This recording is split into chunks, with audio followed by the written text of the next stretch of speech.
אזרחי ישראל היקרים, כוחות חמאס פלשו הבוקר לשטח ישראל בבוקרו של יום חג, שבת, ורצחו אזרחים תמימים, ילדים וקשישים. החמאס פתח במלחמה אכזרית ומרושעת. אנחנו ננצח במלחמה הזאת, אבל המחיר כבד מנשוא. זהו יום קשה ביותר לכולנו. חמאס רוצה לרצוח את כולנו. זה אויב שרוצח ילדים ואימהות בבתים שלהם, במיטות שלהם. אויב שחוטף קשישים, ילדים, נערות.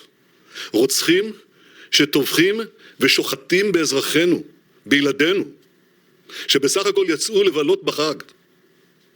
מה שקרה היום לא נראה בישראל, ואני אדאג שזה לא יקרה יותר. הממשלה כולה מתייצבת מאחורי ההחלטה הזאת.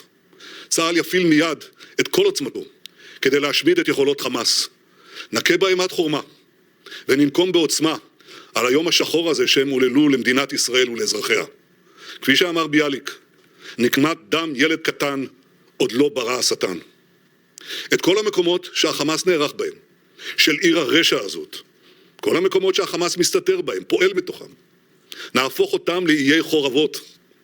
אני אומר לתושבי עזה, צאו משם עכשיו, כי אנחנו נפעל בכל מקום ובכל העוצמה. בשעה זו מתארים כוחות צה"ל את אחרוני היישובים ממחבלים. הם עוברים יישוב יישוב, בית בית, ומחזירים את השליטה לידינו. אני שולח חיבוק ותנחומים מעומק הלב למשפחות השכולות שיקיריהן נרצחו היום בדם קר ובאכזריות אין קץ. כולנו מתפללים גם לשלום הפצועים ולכל מי שמוחזק כבני ערובה. אני אומר לחמאס, אתם אחראים לשלומם. ישראל תבוא חשבון עם כל מי שיפגע בשערה אחת מראשם.